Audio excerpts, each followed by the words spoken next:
चंपा मेथी के जीवनी के बारे में जानकारी। यहाँ दोनों चंपा मेथी कौन था जिसे गुलशन कुमार मिलने पहुंचे। जालोर न्यूज।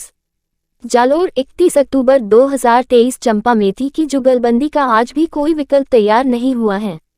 राजस्थान व खासकर मारवाड़ क्षेत्र में इस जोड़ी की प्रसिद्धि के सामने लता रफी की जोड़ी भी पानी भरती नजर आती थी। कहते हैं उस दौर में मारवाड़ से जितनी टेप कैसेट रिकॉर्डिंग होती थी उनमें सर्वाधिक चंपा मेथी की होती थी।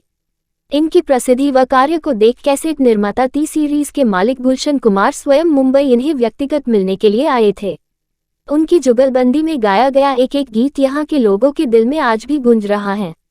इनके गीतों ने आम आदमी के दिल में जगह बनाई। उसकी खास वजह थी कि इनके गीतों का भाव व उनकी कल्पना मारवाड़ के जनजीवन व संस्कृति को छूने वाली होती थी। इस जोड़ी ने राजस्थान और खासकर मारवाड़ के तमाम रीतिवाज से लेकर यहाँ की सुख दुख की घटना, सभी त्योहारों व फसलों से लेकर उन्होंने विभिन्न कल्पनाओं पर अपने गीत गाए हैं। चंपा मेथी राजस्थान के वे कलाकार थे जो खुद ही गीतकार, संगीतकार और गायक थे। वे अपने गीत खुद लिखते और गाते थे। उनकी सुरीली आवाज में वो जादू था जिसने मारवाड़ में हर तबके के लोगों को पसंद आया। उन्होंने उस समय के हर वीर पुरुष की गाथा और उस समय के गरीब तबका मीना जाति की जो दयनीय दशा थी उसको भी अपने गीत के माध्यम से आमजन को बताया। जहां तक जानकारी है चंपा ने 2 शादी की थी। चंपा की मृत्यु टीबी के कारण और मेथी की हत्या हुई थी जो उसके ही परिवार के आपसी रंजिश में मारी गई थी। ये जोड़ी जीवन के अंतिम क्षणों में साथ नहीं रह पाई। इनके द्वारा गाए गए गीत आज भी मारवाड़ के हर व्यक्ति की जुबान पर हैं। कौन थे चंपा और मेथी? चंपा मेथी राजस्थान के वे कलाकार थे जो खुद ही गीतकार, संगीतकार और गायक थे। वे अपने गीत खुद लिखते और गाते थे। उनकी सुरीली आवाज में वो जादू था जिसने मारवाड़ में हर तबके के लोगों को पसंद आया। बहुत सारे गीत लिखा है जब पति और पत्नी दोनों एक साथ गीत गाते थे और बहुत ही सुरीली आवाज में करीबन 100 से अधिक ऊपर गीत लिखा था और 700 से अधिक गीत गाया था। हमारे पूरे राजस्थान में यहाँ पर ऐसा कलाकार था कि जो कि अनेक प्रकार के गीत गाया करते थे। आज ऐसे एक भी कलाकार नहीं हुई है। जीवनी। चंपा मेथी की जुगलबंदी का आज भी कोई विकल्प तैयार नहीं हुआ है। राजस्थान व खासकर मारवाड़ क्षेत्र में इस जोड़ी की प्रसिद्धि के सामने लता रफी की जोड़ी भी पानी भरती नजर आती थी। कहते हैं उस दौर में मारवाड़ से जितनी टेप कैसेट रिकॉर्डिंग होती थी उनमें सर्वाधिक चंपा मेथी की होती थी। और सबसे खास बात यहाँ है कि मई 1947 में गुलशन कुमार जब पहली बार जयपुर आया था तब एक होटल में उस समय उसके दोस्त के सामने संगीत की बात चला रही थी। उस समय अपने दोस्त को गुलशन कुमार को बताया कि तब कहीं हमारे मारवाड़ा में जुगाड़ हुए। हमारे मारवाड़ा क्षेत्र में भी पति और पत्नी दोनों बहुत ही अच्छा गीत गाते हैं। उस समय टेप के माध्यम से कैसेट लगाकर गीत सुनाया गया।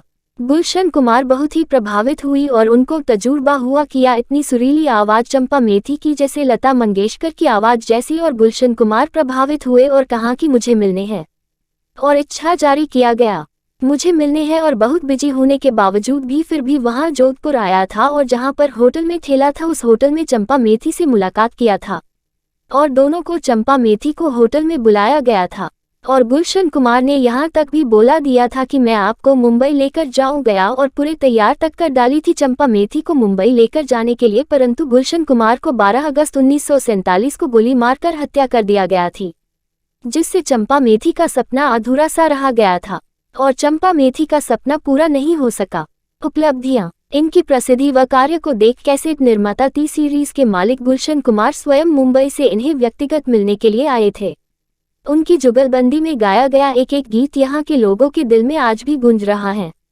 इनके गीतों ने आम आदमी के दिल में जगह बनाई। उसकी खास वजह थी कि इनके गीतों का भाव व उनकी कल्पना मारवाड़ के जनजीवन व संस्कृति को छूने वाली होती थी।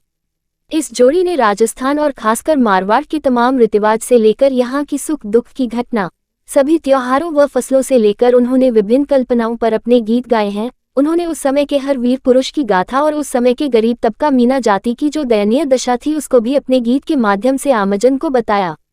रचनाएं। जहां तक जानकारी है चंपा ने 2 शादी की थी।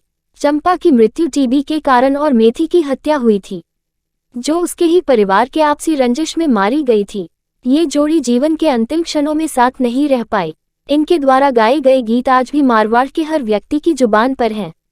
इनमें प्रमुख रूप से जो मुझे याद आ रहे हैं उसमें काकर माते केवड़ों बेथो, केवड़ारे लागा फूल, नीबड़े निबोली मोमा, रूकलो रबारी, कोनिया वेलिया, नाथू सिंह, बलबंत सिंह बाखासर, इडोनी, मैनो री गजकी, भोज बगदावत, रायचंद, शकूर खान, ओमपुरी, बैदलो, कंजी, रामलाल मनसिडो, रो, हरिन रो, चूड़ी गजरों, रिरमल, विटी, मुमल, केसुलाल चंद्रानी छोरी कमली, काकर माथे केवडो, तांगसियो, बड़े निबोली मोमा, अम्मा दे गाडकी को भाडियो, बिछड़ो, पंखिडो, बिजल, भाखर रा भोमिया, केसरियो हजारी गुलरो फुल, बाबो ओमपुरी, हरियाला बन्ना, जिनावरियो, रानालियो, छोरी सितकी, हाडियो, दिगो थारो दगियो, रोमालियो, दादर नैनी रा, टेशन टेशन रेडियो लगवा दो।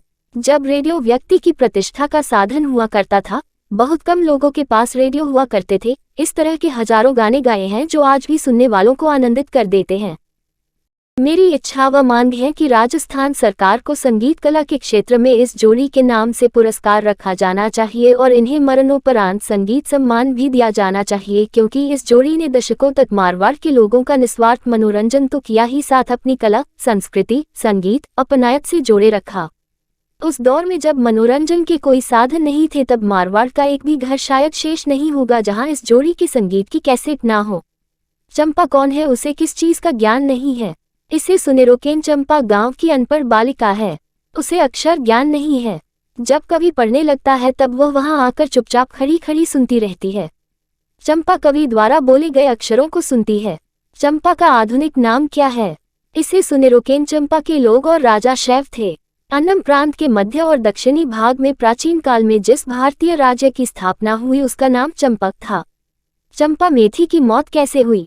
इसे सुने रोकेन चंपा की मृत्यु टीबी के कारण और मेथी की हत्या हुई थी, जो उसके ही परिवार के आपसी रंजिश में मारी गई थी। चंपा के पिता का नाम क्या था? चंपा के पिता का नाम सुंदर था। वह पेशे से ग्वाला थे, उनके पास गायें भैंसें थी। चंपा गायें भैंसें चराने का काम करती थी। चंपा और मेथी एक पति और पत्नी की जोड़ी पश्चिमी राजस्थान में सबसे लोकप्रिय लोक गायकों में से एक थे, जिनके नाम पर अनगिनत कैसेट थे। वे हुडकल समुदाय से थे। इन गीतों को मेथी ने अपने पति चंपा के साथ गाया है। पाबू जी का जन्म संवत 1313 में जोधपुर जिले में फुलौदी के पास कोलूमन गांव में हुआ था। देवल चारणी की गायों की रक्षा करते हुए वीर गति को प्राप्त हुए। इस जोड़ी को कोटि कोटि वंदन करता हूं और तमाम पत्रकार बंधुओं आह्वान करता हूं कि इस जोड़ी पर अपनी कलम अवश्य चलाए, यही उनको सच्ची श्रद्धांजलि होगी। ऐसी ही अनेक खबर देखने और सुनने के लिए जालोर न्यूज़ को ज़्यादा से ज़्यादा लाइक, शेयर, कमेंट और शेयर जरूर करें। धन्यवाद।